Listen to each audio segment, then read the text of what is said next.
देखने मिलते वो होने से हम लोग को कोई टेंशन नहीं रहेगा। अमन और सुकून से हम लोग रह सकते हैं, अपना बच्चों का भविष्य हो सकते हैं, आप लोग बच्चों का IPS ऑफिसर बन सकते हैं, सब कुछ होगा। हम लोग OBC सर्टिफिकेट मिला है, उस OBC से बहुत डॉक्टर इंजीनियर पायलट ऑफिसर लोग हो चुके हैं। इसलिए हम लोग सब मिलजुल कर ममता बनर्जी को तीसरा बार चीफ मिनिस्टर बना के हम लोग अपना आंदोलन और शक्ति से लेने के लिए सबसे गुजारिश करते हैं।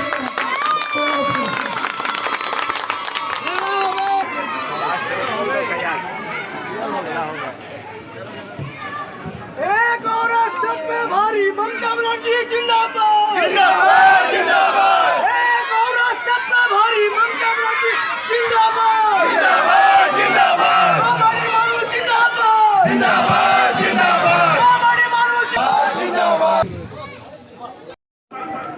प्लीज ज्यादा और पार्टी तुम्हें करबे ना, हम कर करके अपना वोट को 30% वो जो है अपना वोट पूरा बीजेपी में मिले, तो इसको हमको आपको याद रखना है। हम ज्यादा नहीं बोलेंगे कि हम लोग हर मामला में हर वक्त कोई भी बड़ा आफत मुसीबत जब किसी किस्म का मामला आया, चाहे वो लॉकडाउन का मामला हो, हम लोग कोशिश करते हैं कि हर वक्त आपके साथ, और हम लोग हैं 24/7 आपके साथ रहते हैं। चाहे वो अब्दुल हलीम राजा के शक्ल में हो, चाहे मोहित भाई के शक्ल में हो, बरकत मेराज भाई के शक्ल में हो, दुलारा के शक्ल में हो, और हम ऑफिस में बैठ करके डील करते हैं। किसी किस्म का कोई भी जरूरियात होता है हमारे वहाँ पूरा करने की कोशिश।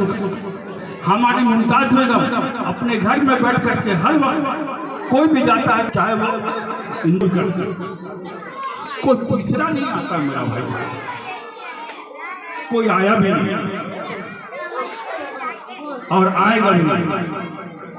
तो हम लोग क्यों नहीं, जो हमारे साथ रहता है हम लोग के साथ है, हम उन लोग के साथ मिल करके उन लोग के साथ रह करके हम ममता बनर्जी को ज़्यादा से ज़्यादा वोट दे करके हम लोग 92 के 14 तल्ला में तीसरी बार बैठा, यही हम लोग का प्रतिज्ञा होना चाहिए। हम कहते हैं कौंसलर को मत दीजिए, हम कहते हैं MLA अब्दुल खालिक मुल्ला को मत दीजिए, हम कहते हैं आप और हम सिर्फ ममता बनर्जी को देखिए, और ममता बनर्जी को देख करके इस मरतबा वोट दिए, एक भी वोट इधर से इधर बर्बाद नहीं होगा। बोल करके हम खुशखबरी देना चाहते हैं कि 3 तारीख को 6 बजे शाम में बिरजुनवाला 12 नंबर बस स्टैंड के सरजीवी पर एक बहुत बड़ा हमारे तृणमूल कांग्रेस का हाजी अब्दुल खालिक मुल्ला के हिमायत में एक मीटिंग होने जा रही है, जिसमें दिवांशु भट्टाचार्य को आज हमारे 141 नंबर वार्ड की कोऑर्डिनेटर मोहतरमा मुमताज बेगम साहब, हमारे मुन्ना भाई, हमारे समीन भाई, हमारे सीनियर लीडर मोइन भाई, हमारे राजा अब्दुल हलीम भाई, लाडला दुलारे मेराज भाई, रिजवान भाई, दिल से, और जहाँ तक राजा जहाँ तक मेरी नंबर जा रही हो सबों को आदाब।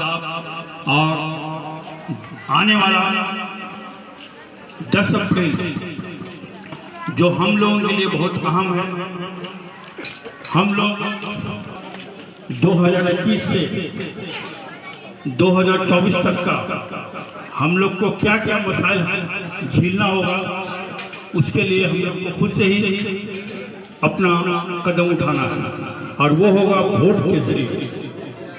फयाज भाई अभी बोले हैं कि वोट देना जरूरी है, हम भी कहते हैं कि वोट देना जरूरी है। वोट देना इसलिए जरूरी है कि पहले हम लोग वोट देते थे तो बैलेट पेपर होता था, बैलेट पेपर माने हम लोग स्टम्प मारते थे, वोट हो जाता था। तो जो वोटर लिस्ट में नाम होता था वो हमेशा वही वोटर लिस्ट चलता था। वो क्योंकि बैलेट पेपर में वोटर वही वोटर चल रहा। अगर 2002 में अगर इलेक्शन हुआ तो वही वोट चल रहा है 2005 में, वही वोटर लिस्ट चल रहा है, वही वोटर लिस्ट चल रहा है 2010 में।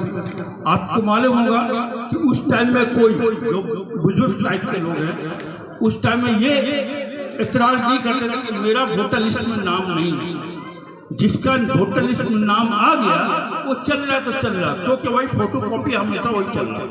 लेकिन अब जब से ईवीएम मशीन निकल गया, जब से कंप्यूटराइज हो गया, जब से डिजिटल हो गया, तो ईवीएम मशीन में जब हम लोग जब वोट देते हैं तो उसमें मेरा डाटा, मेरा नाम, मेरा पार्ट नंबर, मेरा सीरियल नंबर, सब कुछ उसमें मेरा फिट हो जाता, चला जाता।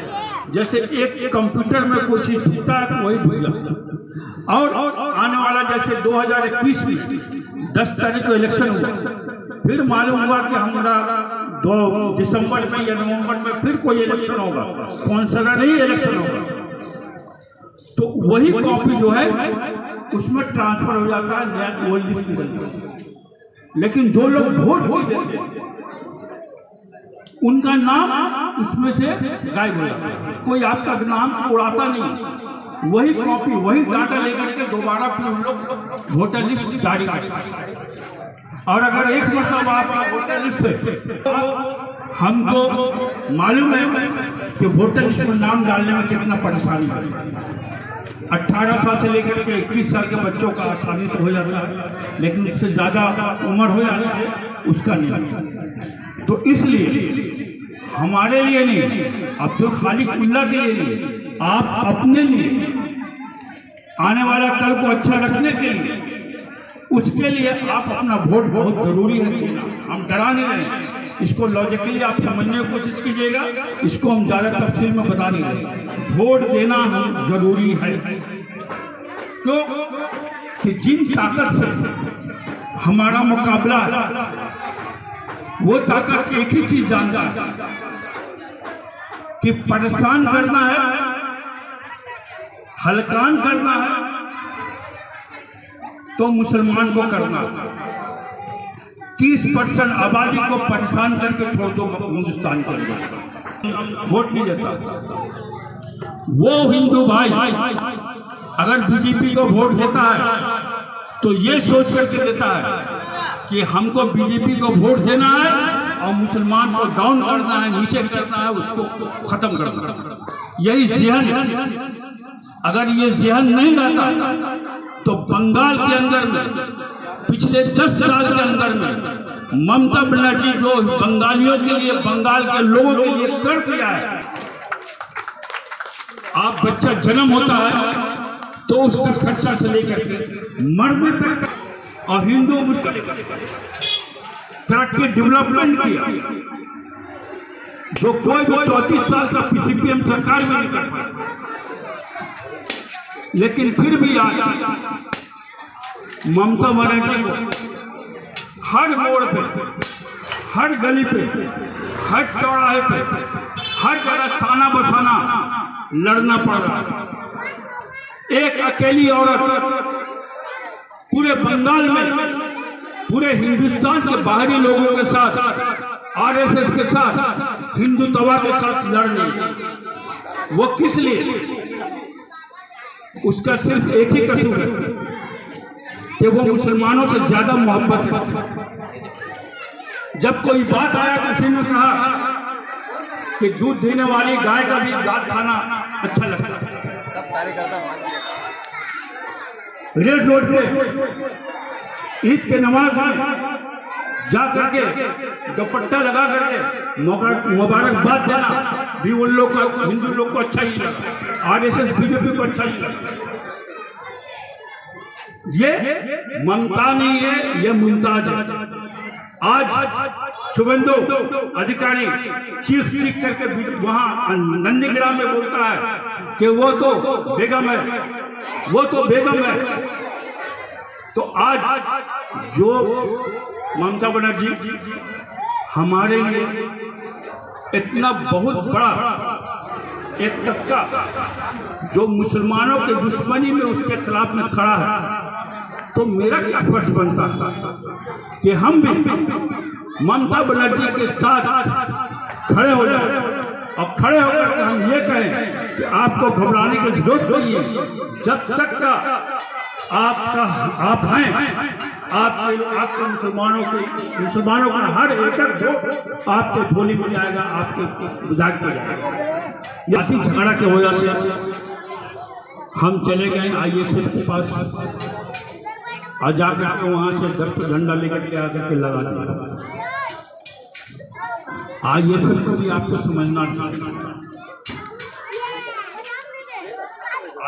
ISF पार्टी है जो कि पहले तो सोचा कि असदुद्दीन अवैसी जो पूरे हिंदुस्तान के खिलाफ बोल कर, लेकिन वोट बीजेपी को फायदा पहुंचा कर जिस तरह से वो दुकानदारी करते हैं, उसी तरह से हम भी बंगाल में करेंगे। और उन्होंने किया। और CPM कांग्रेस जिसको बंगाल में जमीन नहीं मिल रही, वो इसको ISF को अपना ढाल बना लिया और उसके झंडा के साथ अपना झंडा खोजना शुरू कर दिया। कम से कम उसी के जरिए भी हमको पहचाना जाए। यह बात से देखिए, ये सब कुछ नहीं है, ये सब हम लोग का वोट काटने के लिए है। और ऐसा बहुत सा है जो वोट 8% आबादी है, 30% आबादी। ममता बनर्जी को जो कारनामा है मुसलमानों के लिए, उस कारनामा को देखते हुए हर आदमी चाहता है कि हम ममता बनर्जी को वोट दें। लेकिन इसी चीज को देख करके बीजेपी वाला ये चाहा कि चल ममता बनर्जी के पास को खरीदो, चाहे वो अब्बास सिद्दीकी जैसा आदमी को खड़ा वही हमको 30% वोट को जितना माइनस करेगा उसका डबल बीजेपी का वोट बढ़ेगा। यही ध्यान में रख करके हमारा वोट को कम कर, यह हर पार्टी जो है, चाहे वो CPM हो या कांग्रेस या अब्बास सिद्दीकी हो, ये लोग अपना कैंडिडेट खड़ा करेगा। ये साफ जाहिर है कि बीजेपी के जरिए फुल डीलिंग ISF के साथ CPM वाला ने, कांग्रेस वाले ने। और हम देख रहे हैं मेरे यहाँ भी कहीं कहीं पर ISF का झंडा लगा हुआ, बैनर लगा हुआ। हम कहते हैं कि ये हमारा बिरजू नाला, वारिस नगर 141 नंबर वार्ड, मेरे यहाँ पर बहुत से CPM भाई रहते हैं।